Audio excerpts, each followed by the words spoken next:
Inshallah and Ashe. Blessings to you, my energetic beings, and welcome back to the Musing Moon Meditation. This is the second new moon in the season of Aries, and this isn't your everyday walk in the park new moon. This is like the cherry. It's the kickstart of the season of eclipses, continuing into and through March of 2025. Yeah, I said that out loud. So this solar eclipse new moon is arriving in our cosmic inbox on the 19th or 20th of April, depending on your timeline. Arriving on the 20th of April, right after midnight, 12:12 a.m. Eastern. The 19th of April, arriving on 11:12 p.m. Central, 10:12 p.m. Mountain, 9:12 Pacific.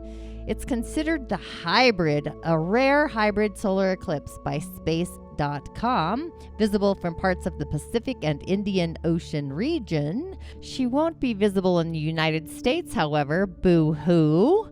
She will be seen in Western Australia, Eastern Indonesia, beginning late in the evening on the 19th and ending early morning on the 20th. The following day. So for my Australian and Indonesian listeners, take a pic and show us your night sky in the comments. Please do. So coming in at the radical degree, the 29th degree, the angle of integrity and reality, the critical energy, activating a gateway to a new paradigm, a new reality. What's so exciting? Well, opening doors that bring in fresh new opportunities, new pathways. Maybe you're at a crossroads. Some of them may have the element of surprise, and others may have the golden nugget that you have been eyeing for some time. And with all new moons, or just really the energy of the moon in general, being supercharged, thinning the veil, increasing all the things otherworldly, the goddess of the night, sensitivity, creativity, intuition, and in Aries. So we know this is vitally strong.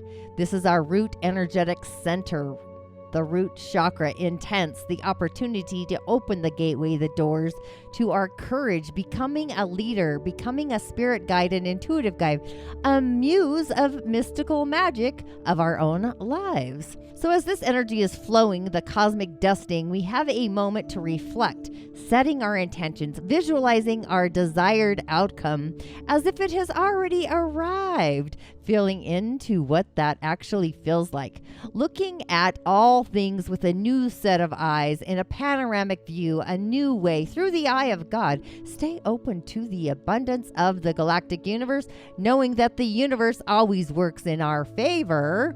It's the high tide of the high time that will be the guide navigating us to the next chapter of who we are in a season of authenticity, nature, how we are seen out into the world, our soul journey, our soul progress. So let's dive into the energetics. The season of Aries, the second lunar memoir in a row to begin in this fiery sign. Remember the first one on the 21st of March, the spring equinox, Austera. What a week. And my only son's Earth Day return day, born March 21st. What a flavor he is. Having two powerful magical new moons back to back in the season of Aries indicates themes of Aries, themes of Mars, building the intensity of both of these, the first house. And we all have Aries in our life somewhere, being a fire sign, the element of fire, which lives within all of us, gives us strength, courage, passion, determination, safety, security, the hero's journey in a way. However, if this energy burns way too strong, like fire, fanning the flames, fire can rage out of control. The element of fire can also lead to those opposing forces of anger, destruction, being ego-driven, overly impulsive, attacking energy. I often think of my friends that have an Aries moon, and it's disruptive sometimes. And Mars as well. So balancing the threads of our inner fires, our Mars, those Aries themes, and our root center. All of this galactic juice is super activated, feeling the energy of Aries to be this driving force. It's what drives us. Mars is a driving force, pushing us to stand up for ourselves, leap out into the new, find our confidence. It kind of reminds me of the Tin Man, to enter through these new doorways, the new pathways or crossroads that are really opening up for us, leaps and bounds. However, again, those opposing forces maybe of finding ourselves needing to kind kind of reel it in, spin in the wheels, taming that overly driven ego, possibly taking a breath and a pause, and responsibility for any destructive action or responses, reconciling the voice of our inner heart, clarity, reconciliation, water, tune into the feelings of your inner fire, those inner desires, feeling into your flames, your passions. Are they needing to be fanned, tamed, stoked, or poked? I guess that works too. But this eclipse, new moon, is unfolding. It's a guide. It's assisting us to cross into a new state of galactic juicy awareness, a state of being, even into a new reality. So really paying attention to how you are being guided to move as this transition literally unfolds, blooming and blossoming, being mirrored within the etheric mirror. But it's also, again, at that 29th degree, a critical one, a karmic energy even, but also reality, a Virgo energy, Chiron. So are we initiating our reality within integrity of who we are through our feelings? Are we feeling off-grid? If so, add love, divine pour of love, the overflow of love, the universal streams, the galactic streams, along with our personal streams, our inner world, our outer world, treating your high heart with love inside and out, and vice versa, by the way. So this is really an action-initiated energy of holding space of our integrity.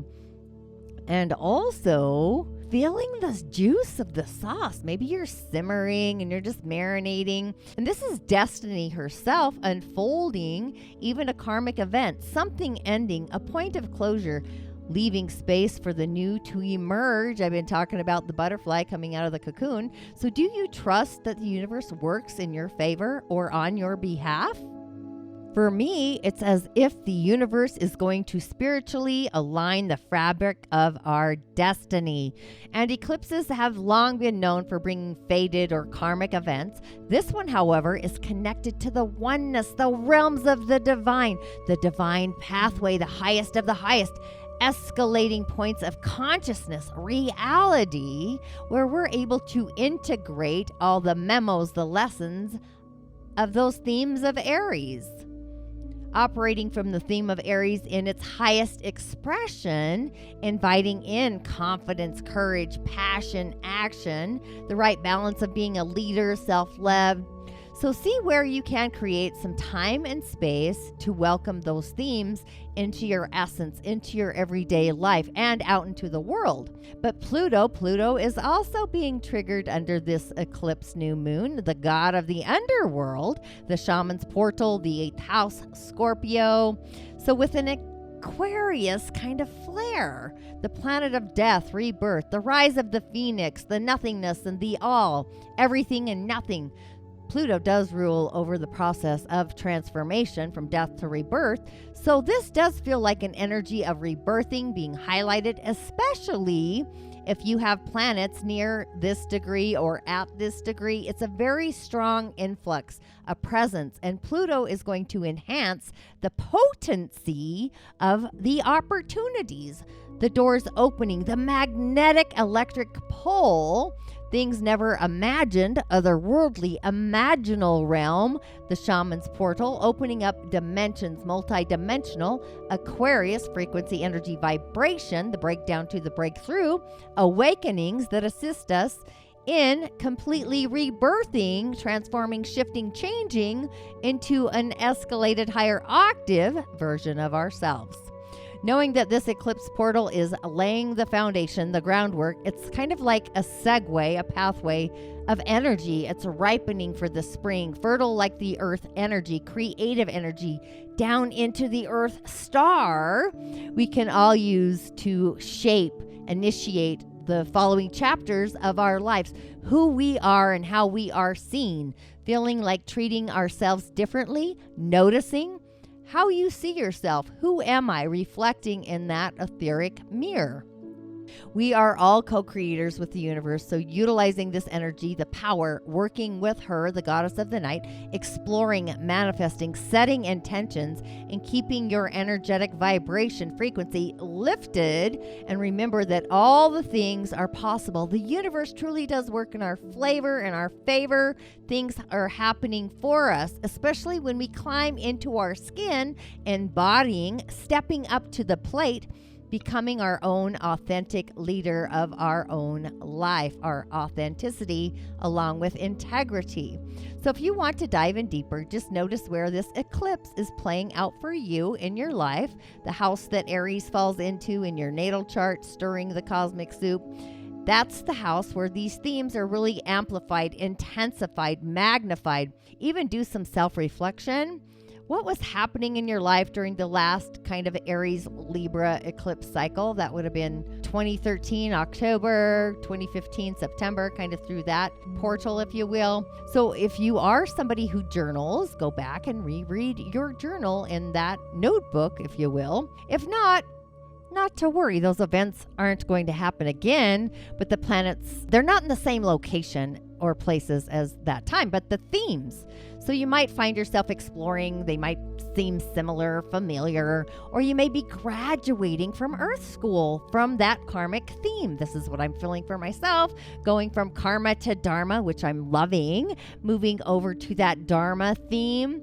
That's what my intention is, or at least one of them. So whatever comes up for you, the bottom line, just know that our intentions will have an extra boost of power, whether it's the imaginal realm, Mars, the moon, intention, feeling it, adding to those intentions, invoking them, seeking opportunities that are out of bounds, if you will, or feel as if they are, and expecting miracles. Take a leap of faith, putting ourselves out there, even if it feels a little bit woo-woo or off-grid, a little crazy, allowing your authenticity to shine, illuminate, shine on brighter than ever before, allowing opportunities, doors to open for you, flowing your way, which brings me to Mars, being in the season of Cancer, the ruler of Aries. So this new moon, Mars is at the 13th degree, opening the door, the multi-dimensional door of our emotions. I would actually feel into the sacral. What is a feeling that you believe in your heart you are able to initiate and act upon? A feeling of treating your emotional foundation better than ever before? It's a breakdown to the breakthrough. And often when things feel as if they are falling apart, they are actually falling together. Again, the universe is working in our favor. But with all of that, and that was kind of a lot, but not yet really, the cardinal signs are probably going to feel this the most. So if you have planets close or near the 29th degree, aspects to the sun, moon, rising, or other planets that are dancing with this eclipse. So solar eclipses are often more, again, associated with self-exploration. The sun, Aries, identity, self-image, behavior, character, actions, and the moon, emotions, intuition. You're getting the idea. So when the moon casts her shadow over the sun, you may feel driven, Aries, to reconcile water with how you do see yourself. Etheric mirror, how have you been treating yourself? And in doing so, finding that it's actually time to open a new door, to choose a new path, choose you.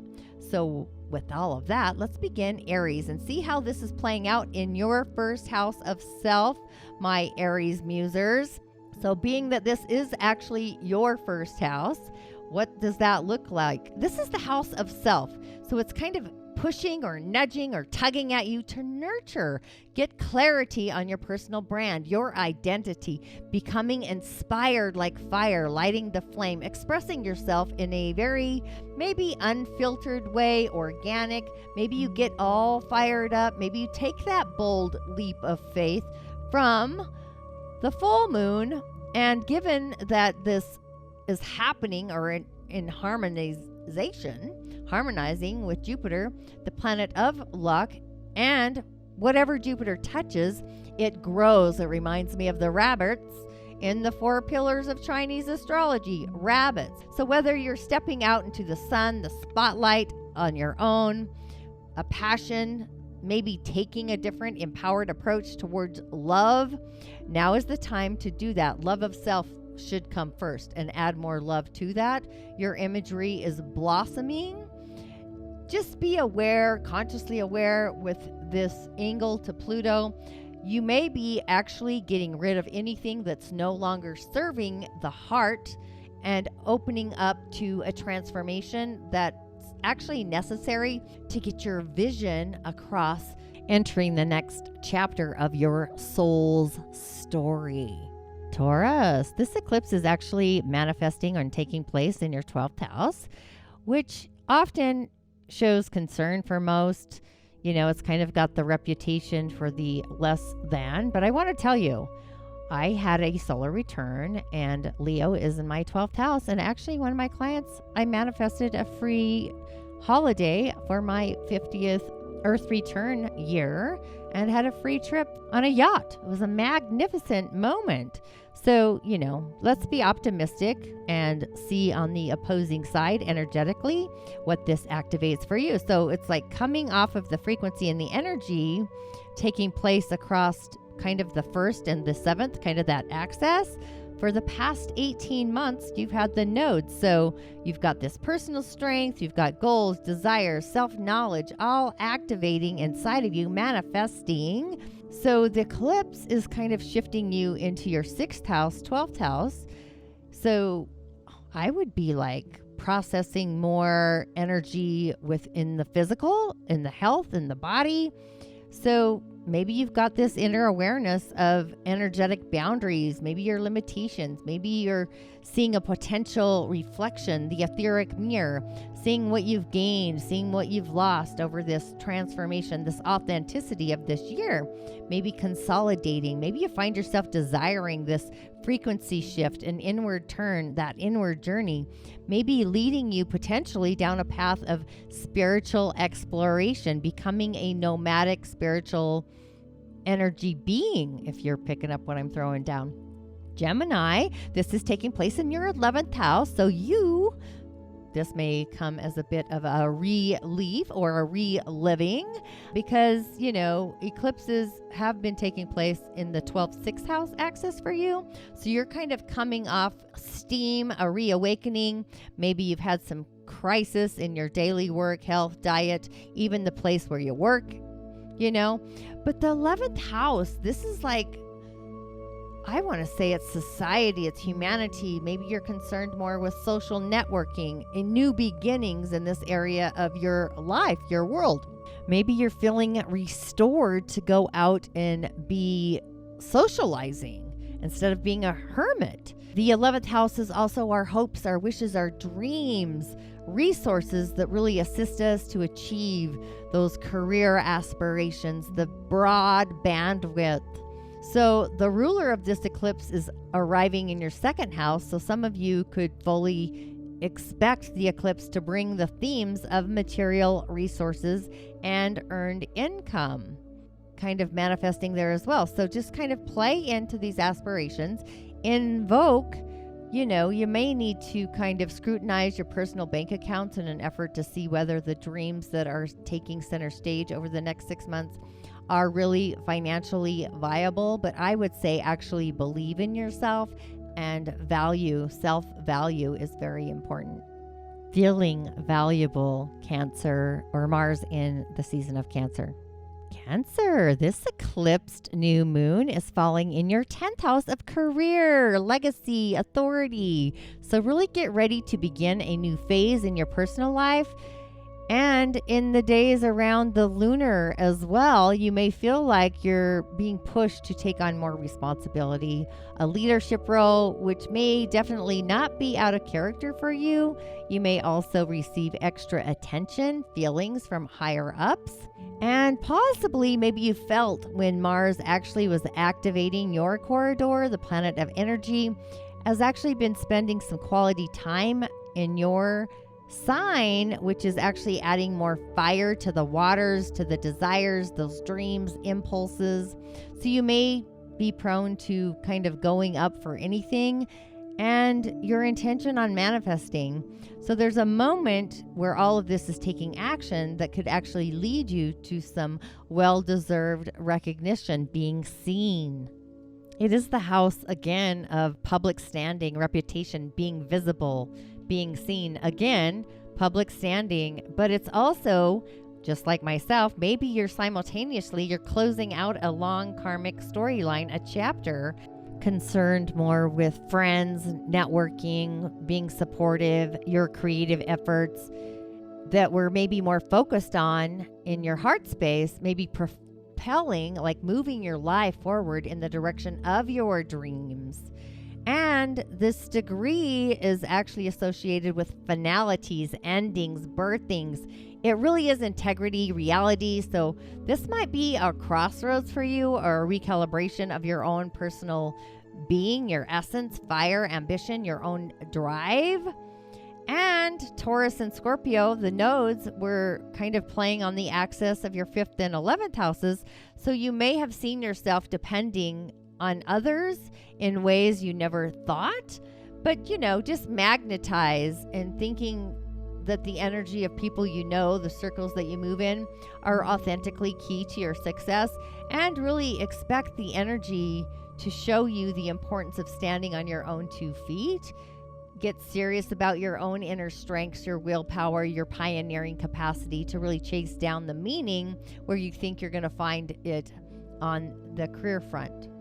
Leo, this fiery ring of an eclipse, it's actually taking place in your 9th house of higher learning, higher philosophy, foreign travel, spirituality, making this ram-like fire of this exalted eclipse really kind of present. It's like wisdom, granting, doors opening, Jupiter expanding, adding, producing this ideal signature code of fire. I'm seeing the soul's harmonic sigils lighting up this aspect or area of your life. And again, the Taurus Scorpio axis, the nodes are shifting this year. So they're taking that relief off of your house of career, how you're seen in public, your home, your family, real estate. So for you, over the next 6 months, this could be like an entire growth-orientated learning opportunity, especially looking into your 1st house by this expansive trine. You are a fire sign, so I believe fire signs are going to be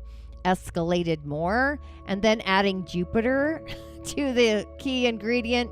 So this just may be a new beginning for you, finding your own faith in the miraculous, faith that you can bring into your own essence, faith in the universe. And the universe does give us what we need, resources where we can pursue creative, passionate projects, or having faith that something more meaningful to this dimension actually exists. So if you've been struggling to find your purpose, your gift, your life path, this might just be showing you the answers more so, but more pathways that may lead you into the realm of foreign countries, or maybe being a nomadic adventurer, maybe doing meditation, just stepping out and trying something different. Oh, dear Virgo, this eclipse is taking place in your 8th house of debts, taxes, inheritance, shared resources, and even psychology. So for you, my dear friend and guest, this is going to shift from your 9th house and 3rd house axis to your 8th and 2nd. So expect to see the themes of material, resources, finances to be activated more broadly, even absent any natal or progressed planets. So this Aries Libra energy for you is a relationship energy for you. It's all about your earned income, material resources, self-worth, feeling self-valued, shared resources, debts. But sometimes this does include the good debts like mortgages. So with this expansive energy of Jupiter, like wide open within this eclipse, this could be a significant new beginning for you, potentially involving a marriage partner, business partner, close friend. Alternatively, possibly some of you could see the theme of home, family, take on greater linkages out into other sectors of your world, your environment. And, this is beginning in your 8th house. So some of you may expect something pertaining to how much money is managed, resources you potentially share with somebody else. Maybe it's a directed income coming in, streaming in from taxes, inheritances, or other potential windfalls being activated over the next 6 months. So blessings to you. And for others, this might be a psychological transformation, authenticity. Maybe you begin therapy. Maybe you feel like you need some psychoanalysis or pursuing higher learning and topics that are related to the occult, being mysticism, magic, and all things otherworldly, which I approve of. Libra. So this is taking place in your 7th house of relationships. So you're going to kind of shift from your 2nd house, 8th house axis to your 1st and 7th. So you may, this might be an idea for some of you over the last year. Maybe you saw kind of a storyline, a chapter around resources, earned or owed, kind of unfolding.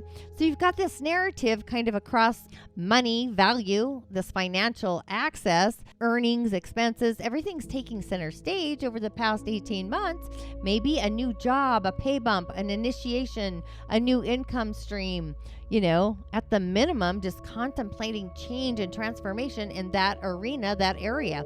And for others, this may be like a counterpoint, a pivot point that you've involved maybe some questions around a big ticket expense, maybe your hopes, your wishes, your dreams, whether that's opening up or expanding on a business or going back to school, traveling the galactic world. So this access ultimately has you thinking about what was possible and how much would it cost.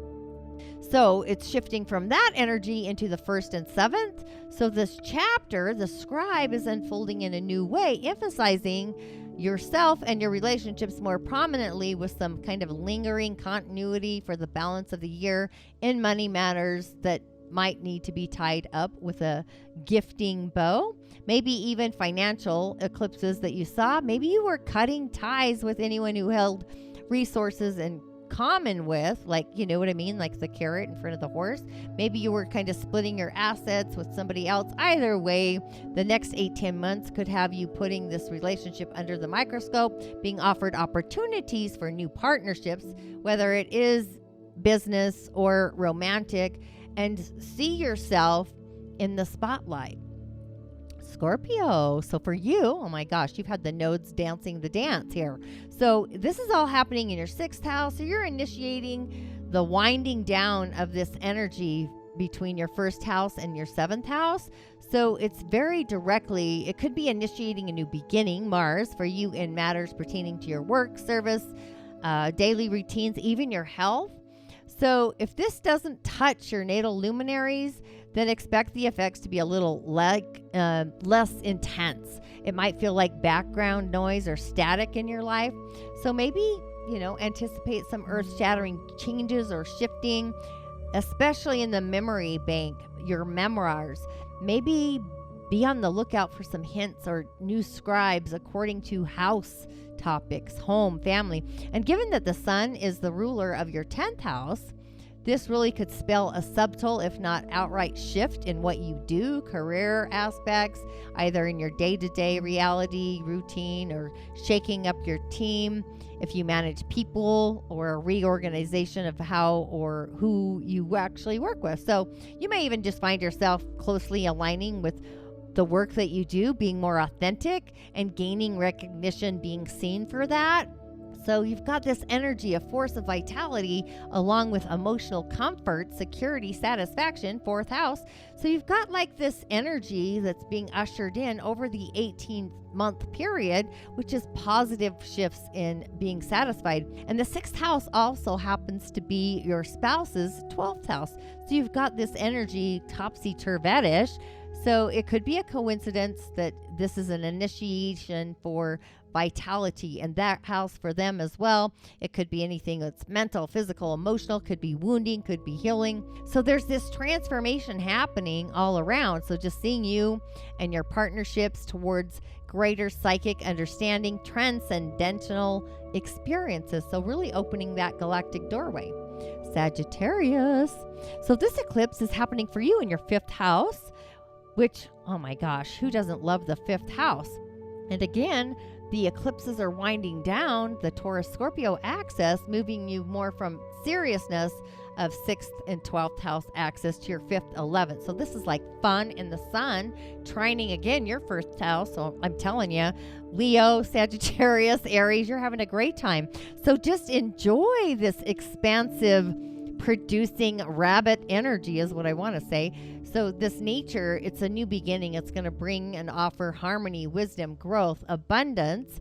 And the 5th house is stuff like creativity, pleasure, hobbies, children, leisure. I'm really going with creativity and maybe having ventures and advertising, entrepreneurial. Maybe you become a ghostwriter or a social media marketable, something like that highlighted. So with both the sun and the moon arriving here, the rulers of your 9th and 8th house kind of in a dance, maybe there's some more positive energies that are finding their way into your corridor and you have these experiences. So this might mean you're at a crossroads between your house of romance and positive transformation, the renewal of your 8th house, debts and taxes, and emphasis on your 9th house, which is higher learning, spirituality, foreign travel. So you kind of want to dance in there, and you might even find that later on throughout the year, friends, social, 11th house, mentors, networking, business income, the storyline there is also shifting. So you kind of have these themes, which are energetic, that are amplified by the planets that are bringing into the limelight is kind of what I'm feeling like being seen. Capricorn, you're having this dance in your 4th house. So maybe the themes of your 4th house, home, family, maybe your career. So you kind of have this idea where your 5th house, the eclipses were there. Maybe there was a trine to your 1st house. So you've got this intensity that things may get a little tougher, owning to this square to your 1st house. But the square, however, is kind of milder than other timelines, I want to say. So maybe there's a little friction. Maybe there's some Martian energy. But, maybe have some stick-to-itiveness this time and having that spirit of divine integrity. But it's home, it's family, it's ancestors, it's maybe some family issues, your foundation, it's 4th house. So meaning everything that you hold near and dear, really holding on to that, new beginnings here. This is all happening for you between your 7th and 8th houses. So maybe a relationship, you've got a theme there. Maybe resources are shared, whether it's with family, friends, relationships. So kind of pay attention to where your storyline is being flushed as well in this area. Aquarius. So for you, this is all taking place in your 3rd house. So this is like siblings. Maybe you're beginning to offer you a little bit of relief. Maybe you're seeing a new chapter in your life around home, family, security, all those kinds of things. So the previous energy across the solar eclipses of Taurus and Scorpio, that was happening in your 1st house.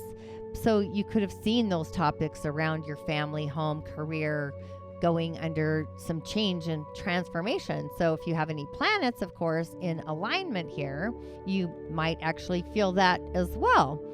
So the sun at this 29th degree of Aries could be kind of winding into something like revamping it or ramping it up. So there's this potential for these themes to continue that are related to the 4th house themes. Some of you may expect the siblings, extended family, communication, contracts maybe to bubble to the surface.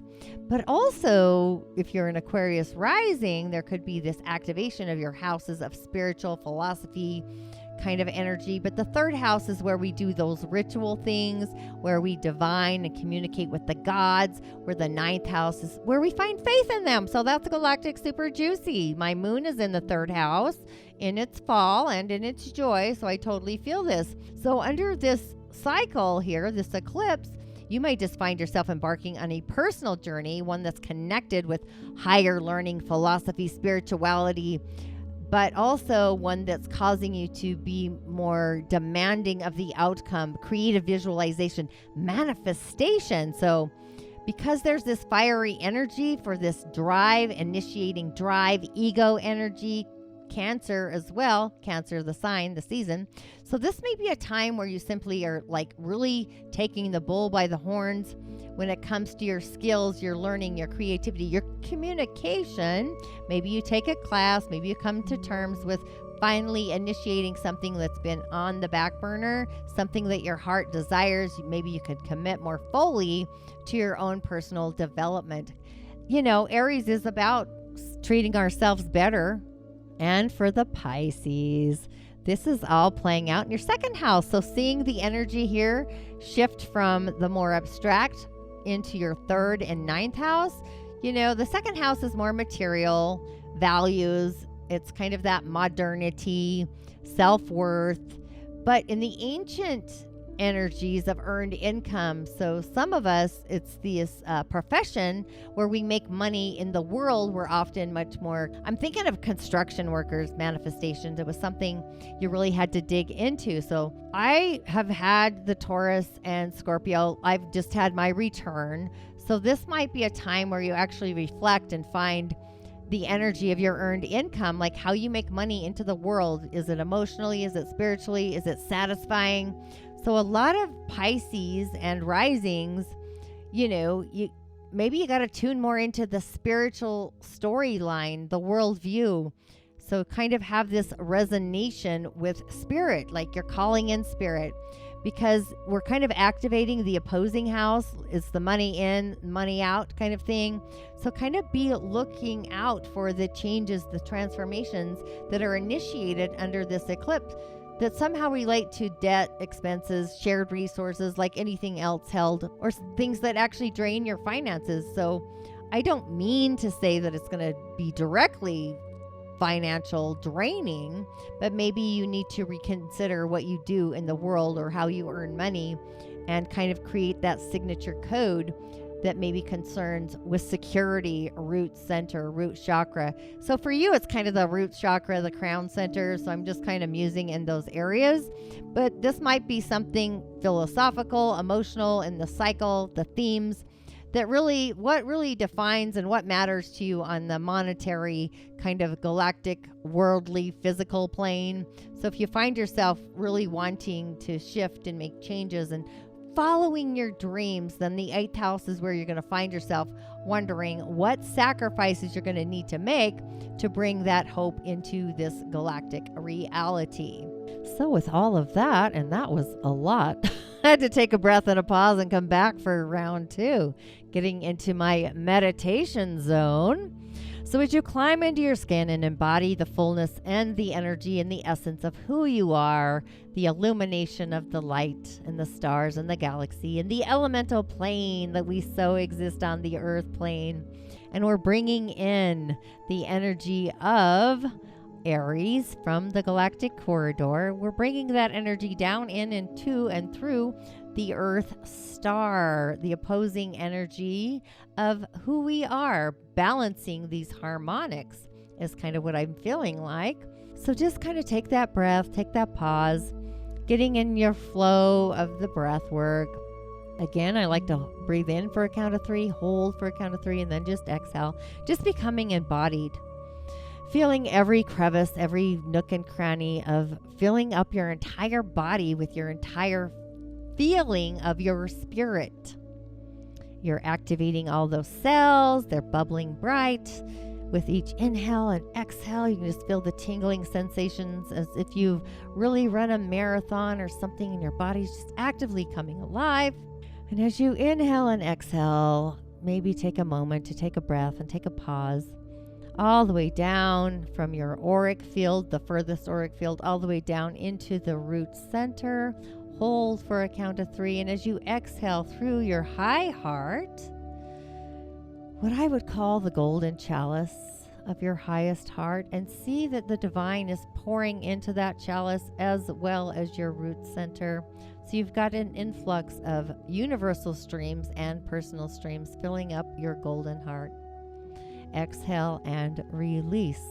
And again, universal streams from the galactic corridor all the way down to the root center. You're activating the divine light into your root center. You are safe, you are secure, you belong.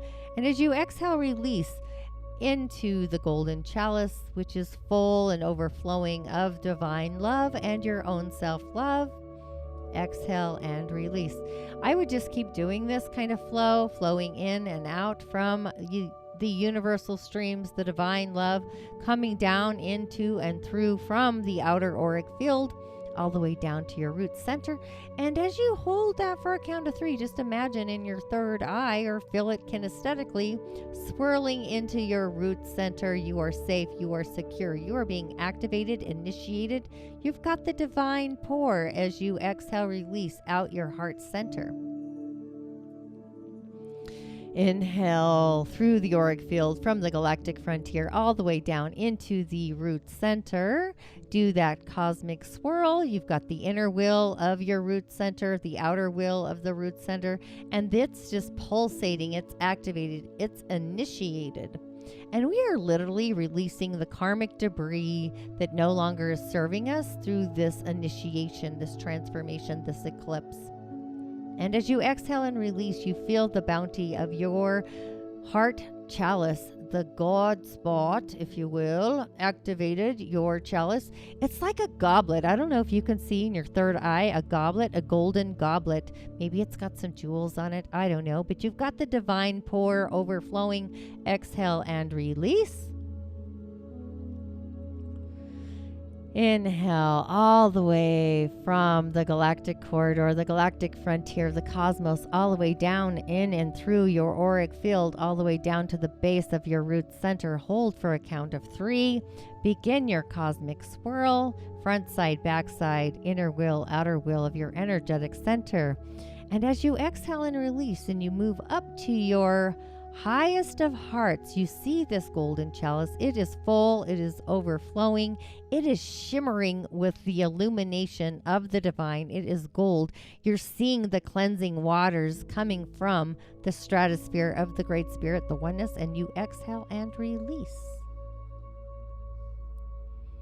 Inhale, our final inhale, in and through the galactic frontier, the corridor, into our auric field, all the way down the crown, hitting the base of our spine, the root center, the chalice there. We are activating red light, doing some kundalini energy there, activating the inner wheel, the outer wheel, front and back of our energetic center, spiraling, spinning, and doing all the, it feels like a torsion field, but it's front and back. I don't know if you can feel it, see it, sense it, taste it. And as you exhale and release, just know that the abundance, the bounty, the goodness, the universe is acting in our behavior on our behalf. The universe has our back, and know that all things great and greater for our highest good, aligned with our integrity of who we are, our gift and purpose. As we exhale and release, imagine your golden chalice out in front of you, full of the bounty and the goodness of the divine universal streams, along with your personal streams. And they meet together in cosmic bliss. Inshallah and Ashe. Blessings to you as you exhale. Now, if these Musing Moon meditations inspire you in some galactic way, please comment below, tag a friend, let me know. And as always, I will see you on the other side. And in the future, 6 months ahead, that's where we're going with this. And Ashe, again, blessings to you, my energetic beings. I'll see you then.